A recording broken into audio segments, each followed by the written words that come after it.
Assalamualaikum warahmatullahi wabarakatuh. Selamat pagi anak-anak. Bagaimana kabarnya hari ini? Alhamdulillah. Semoga kita semua selalu diberikan kesehatan dan perlindungan oleh Allah Subhanahu wa Ta'ala. Baik, sebelum masuk pada pembelajaran pada hari ini, alangkah baiknya kita berdoa terlebih dahulu. Untuk ketua kelas, Mas Fauzi, boleh minta tolong untuk memimpin doa? Silahkan.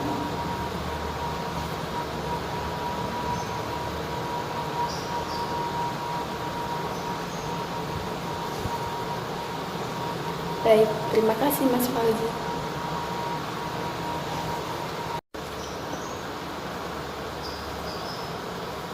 Oke anak-anak, sebelum kita masuk pada pembelajaran pada hari ini, Ibu cek kehadiran kelas terlebih dahulu ya. Siapa saja yang tidak hadir hari ini? Apakah hadir semua? Alhamdulillah hadir semua. Baik anak-anak, sebelum Ibu masuk pada materi pembelajaran pada hari ini, Ibu akan sedikit mengulang materi pembelajaran pada pertemuan minggu kemarin. Ada yang masih ingat minggu kemarin kita belajar tentang apa? Silakan Mbak Lia, bisa dijawab.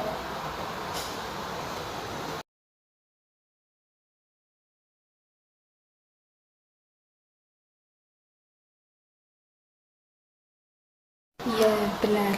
Jadi minggu kemarin kita belajar tentang struktur kebahasaan pada teks cerita atau novel sejarah.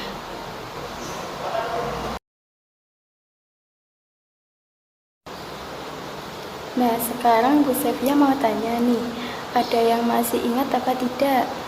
Struktur teks kebahasaan cerita atau novel sejarah itu jenisnya ada berapa macam? Contohnya ada berapa macam dan jelaskan. Boleh Mas Raka bisa dijawab? Silakan.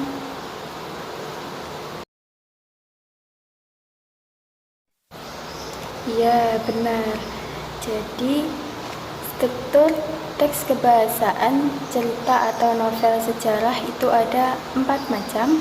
Yang pertama ada orientasi. Orientasi ini merupakan gambaran umum atau pendahuluan pada kalimat pada cerita sejarah. Yang kedua ada urutan peristiwa. Urutan peristiwa ini biasanya ada tempat dan waktu. Di cerita sejarah biasanya paling sering muncul. Kemudian yang ketiga ada komplikasi. Komplikasi ini merupakan munculnya sebuah konflik atau puncak masalah pada cerita sejarah. Kemudian yang keempat itu ada reorientasi.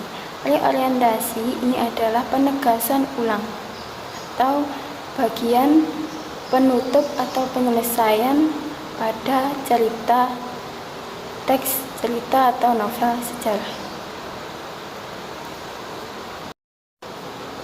Baik, itu tadi kita telah mengulang kembali materi pada pertemuan minggu kemarin.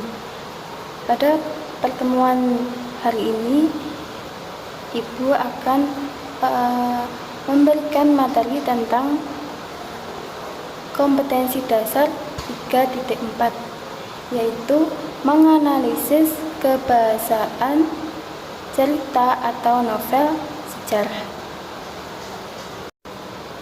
Lalu pada kompetensi dasar 4.4 yaitu menulis cerita sejarah secara pribadi dengan menghubungkan pada kebahasaan teks cerita atau novel sejarah yang tadi gitu. Nah, tentunya setelah kita memahami tentang kompetensi dasar, pastinya ada tujuan pembelajaran. Tujuan pembelajaran kita pada materi pembelajaran kali ini yaitu peserta didik dapat menganalisis teks kebahasaan pada cerita atau novel sejarah. Lalu tujuan pembelajaran yang kedua yaitu peserta didik dapat menyusun teks cerita atau novel sejarah, kemudian menghubungkan dengan kebahasaan pada teks cerita sejarah atau novel sejarah gitu. Baik, sebelum Ibu lanjutkan untuk masuk pada materi pembelajaran pada hari ini, apakah ada pertanyaan? Jika tidak ada, Ibu akan memulai untuk masuk pada materi pembelajaran pada hari ini. Baik anak-anak, pada materi pertemuan hari ini Ibu akan menjelaskan tentang analisis kebahasaan teks atau cerita pada novel sejarah. Seperti yang telah kita pelajari pada pertemuan sebelumnya tentang pengertian cerita sejarah, yaitu cerita yang menceritakan tentang kejadian masa lampau, kejadian pada zaman dahulu. Nah, pertemuan hari ini kita akan membahas tentang kebahasaan pada teks cerita atau novel sejarah. Sebelum Ibu lanjut, mungkin ada yang sudah tahu tentang kebahasaan pada teks cerita atau novel sejarah. Ada yang sudah tahu? Baik, jika belum ada, Ibu akan menjelaskan. Oke anak-anak, jadi kebahasaan teks pada cerita atau novel sejarah itu dibagi menjadi 5 macam. Yang pertama itu ada pronomina. Nah, pronomina ini merupakan suatu kata ganti. Kata ganti ini biasanya bisa berwujud nama orang, benda, hewan, dan lain sebagainya. Kemudian yang kedua itu ada frasa adverbial. Frasa adverbial ini membahas tentang suatu keterangan waktu dan keterangan tempat. Biasanya di cerita sejarah itu ada keterangan tempat, yaitu tempat kejadian peristiwa itu terjadi. Contohnya seperti di sekolah, di rumah, di lapangan, dan lain sebagainya. Kemudian keterangan waktu itu kapan kejadian itu terjadi.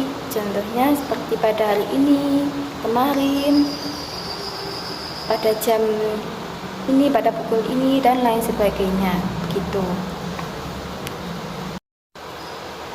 Lalu yang ketiga ada verba material. Verba material ini merupakan suatu cerita yang membahas tentang kejadian peristiwa. Kemudian yang keempat yaitu konjungsi temporal. Konjungsi temporal merupakan suatu tindakan pada cerita teks sejarah. Biasanya ada tindakan. Nah, tindakan ini seperti perilaku yang dilakukan manusia pada umumnya. Contohnya seperti menyapu, mengepel, membaca, menulis, dan lain sebagainya.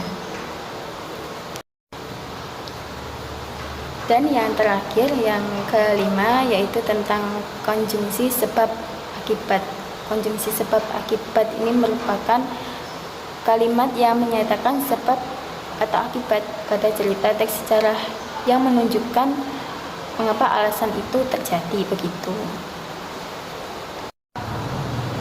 Baik anak-anak, itu tadi penjelasan materi pada hari ini. Selanjutnya Ibu akan memberikan tugas pada kalian, yaitu supaya membentuk kelompok. Nah, sebelum Ibu mulai untuk memberikan tugas kelompok, mungkin masih ada yang belum paham, masih ada yang bingung. Apakah ada yang ingin ditanyakan? Jika tidak ada, Ibu akan memberikan tugas kelompok. Nah, sebelum Ibu memberikan tugas, ini dibagi menjadi 5 kelompok terlebih dahulu. Nah, masing-masing kelompok nanti ada 4 orang. Ini silakan mau dibagi Ibu kelompoknya, atau dipilihkan ketua kelas, atau memilih sendiri, atau bagaimana, silahkan ditentukan. Ibu beri waktu. Baik, jadi Ibu guru ya yang membagi kelompoknya. Baik, Ibu bagi menurut presensi kelas saja nggih. Sebentar, Ibu bagi dulu ya. Nah, tadi sudah Ibu bagi menurut kelompoknya, kelompok 1 sampai kelompok 5. Kemudian ini Ibu punya teks cerita tentang Pangeran Diponegoro. Nanti masing-masing kelompok mendapat 1 lembar cerita. Untuk ketua kelas nanti bisa mengambil, kemudian dibagikan sesuai per kelompoknya ya. Nah, setelah mendapat kertas ini, nanti per kelompok silahkan berdiskusi mencari kebahasaan pada teks cerita atau novel sejarah sesuai materi yang sudah Ibu jelaskan di depan tadi. Yang mendengarkan, menyimak mungkin sudah paham. Nah, silahkan didiskusikan bersama teman-temannya. Ibu beri waktu 5 menit. Nanti untuk presentasi Ibu beri waktu 2 menit. Silahkan Ibu tunggu, didiskusikan selama 5 menit ya. Silahkan. Baik, terima kasih anak-anak yang sudah mempresentasikan hasil diskusi kelompoknya pada hari ini. Sepertinya semuanya sudah paham, karena jawabannya setelah Ibu teliti semuanya benar. Baik anak-anak, tidak terasa sepertinya kita sudah berada di penghujung acara. Itu tadi kita sudah mempresentasikan tentang materi kebahasaan pada teks atau cerita novel sejarah. Nah, sebelum Ibu tutup, mungkin masih ada yang bingung, masih ada yang belum paham. Jika masih ada yang bingung, silahkan ditanyakan.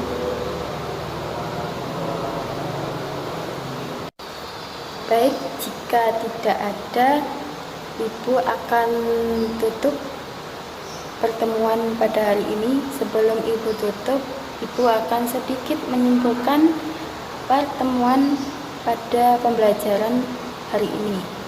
Nah, tadi kan kita sudah menyinggung tentang kebahasaan pada teks cerita atau novel sejarah. Kebahasaan tadi ada 5 macam. Yang pertama ada pronomina, yaitu kata ganti. Yang kedua ada frasa adverbial yang membahas tentang keterangan waktu dan keterangan tempat. Kemudian yang ketiga ada verba material yang membahas tentang kejadian peristiwa. Kemudian konjungsi temporal, yaitu tentang proses kegiatan atau perilaku. Dan yang terakhir ada konjungsi sebab akibat. Baik anak-anak, sepertinya waktu mau habis. Itu tadi adalah materi pembelajaran kita pada pertemuan hari ini. Semoga anak-anak bisa menambah wawasan, mengambil hikmah tentang pembelajaran kita pada pertemuan hari ini. Nah, sebelum Ibu tutup, Ibu akan memberikan tugas PR di rumah untuk anak-anak. Nah, tugas di rumah Nanti anak-anak silahkan mencari teks cerita sejarah bebas tentang apa saja. Nah, setelah mendapat teks cerita sejarah, menemukan teks cerita sejarah, anak-anak nanti mencari kebahasaan teks cerita atau novel sejarah yang sudah Ibu jelaskan di depan tadi. Semoga semuanya sudah paham ya. Nah, setelah selesai, besok dikumpulkan pada pertemuan minggu depan, pertemuan selanjutnya. Dikumpulkan di mana? Dikumpulkan di ketua kelas. Nah, ketua kelas nanti minta tolong mengondisikan, mengumpulkan di atas meja Ibu Sevia. Begitu, sudah paham ya? Baik, kalau sudah paham, Ibu cukupkan pertemuan kita pada hari ini. Apabila Ibu banyak salahnya, mohon maaf. Jika ada kesalahan kata, mohon dimaafkan. Baik, ketua kelas boleh minta tolong untuk memimpin doa. Mas Fauzi, silakan.